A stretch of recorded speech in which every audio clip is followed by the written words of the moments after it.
So in this lecture, we'll discuss some of the downsides of Internet of Things technology, some of the risks, and especially the privacy and security issues that come up when you have IoT devices as pervasive as they are doing things and out of your control to some extent.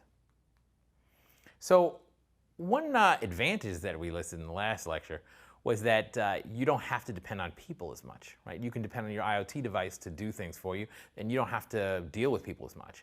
So the downside of that is potential social isolation, right? You don't have to leave your house if you don't want to.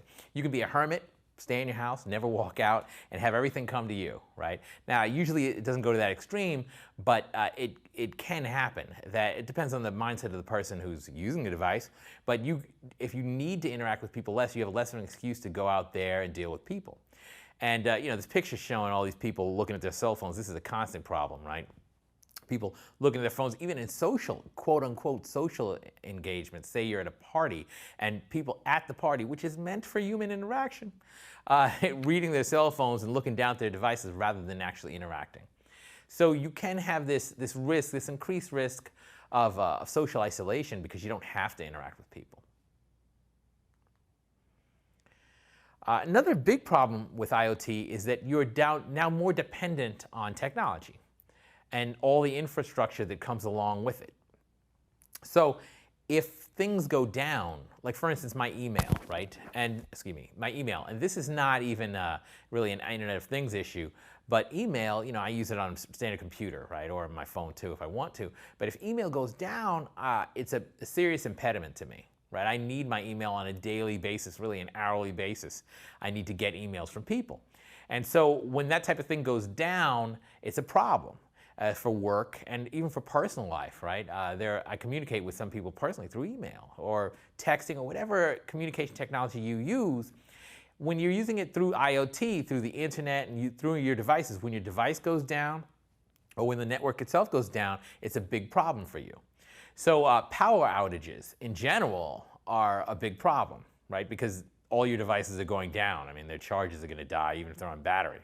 But if your device goes down, so for instance, if my phone, so this happens with my wife all the time, she has a phone, I won't say the brand, she has a popular phone. When she gets an update on her phone, like she just recently got an update on her phone, the thing just hangs up. Regularly, just yesterday, she's talking to me, suddenly it hangs up. She talks to me again, it hangs up for no reason, right? Because of the update that was supposed to improve her device, right? So now her being dependent on this device all the time, when she gets an update and it goes wrong, when there are bugs in the software, it's a much more serious problem. And buggy software is always a problem on a desktop, say, but when it's something that you use a lot. So for instance, if it's a life critical thing, like we talked about insulin pumps a couple of lectures back, right? If that thing has a bug, that's a serious problem. I mean, you can die off of that, right? A pacemaker has a bug, there's a serious problem. And these things have actually happened in medical devices too, that you've had these bugs and people have died. We won't go into them. I don't have slides on these right now, but there are devices that this has happened. The more these IoT devices get integrated into our lives, the more dependent we are. So when they go wrong, it's a much bit worse problem for us. Privacy and security. So another property of these IoT devices is that they're recording information. They are observing us, right? Now, presumably for our benefit. But they are observing us a lot, and they are pervasive, so everywhere. So for instance, your cell phone. That thing is observing your location, right? If you have your location services on, which most people have on, because a lot of applications depend on those services, you have that on, it is reporting your GPS, your location at all times. And it can easily be sending that data back to Apple or whoever your manufacturer is, right?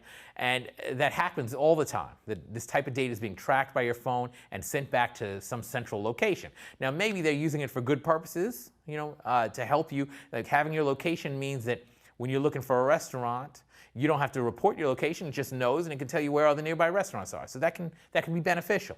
But it is tracking you all the time.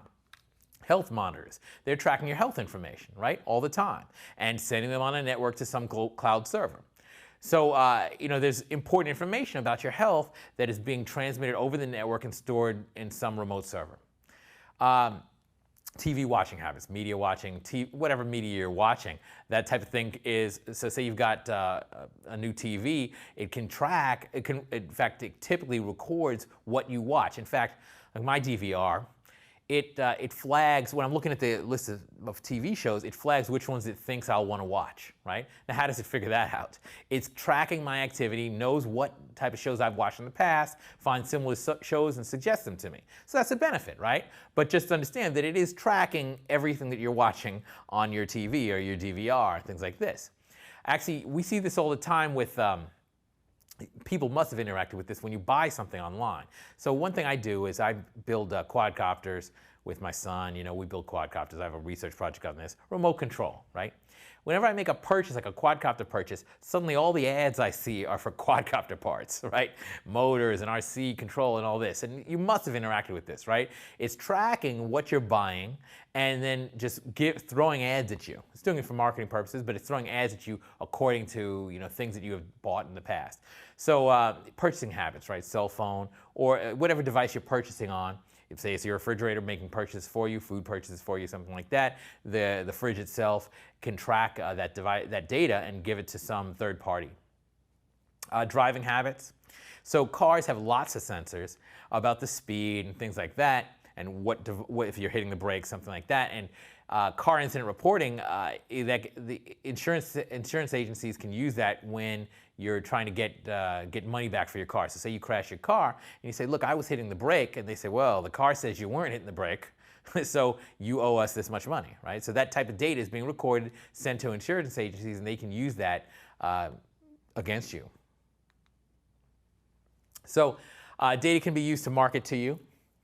And I already mentioned this, but the ads that you see on your computer or on your phone, those things happen. They pick ads basically selectively based on what your purchase habits are. So if they know you're interested in buying a particular type of device, you'll get ads related to that.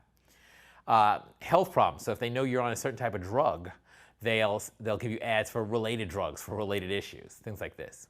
So that's probably the most popular use of this data is marketing, right?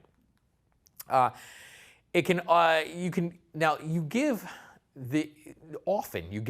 permission to the person you purchased the device from. You give them permission to use that data in those long agreements that you click OK to. So you know when you buy a device, buy a phone, it says, or put an application on your phone, and it says, oh, do you accept the terms of the agreement terms? And you don't read that, but you click OK. So in that you are giving up all ownership of all data, often. Right? So all this data that's being tracked, it can legally be given to some third-party agency, and then they can sell that data whenever they want to. So it's hard to keep track of your data. You don't know who has your data because you agreed at some point to allow them to own that data. And it could, insurance agencies. So yeah, so the car accidents, right? Car insurance. They can track the data about your car, see how you were driving at the time of the accident, and use that information. It could be used to your advantage. They can say, oh, you did hit the brakes, so it's not your fault. Or they could say, look, you didn't hit the brakes, so it is your fault, right? So it can be used either way. Also, undiagnosed health problems. So this is a little creepy, but this can certainly happen. So insurance agencies are basically, they're statisticians. They do statistics to determine like health insurance. How much they're going to charge you, they do based on your state of your health, right?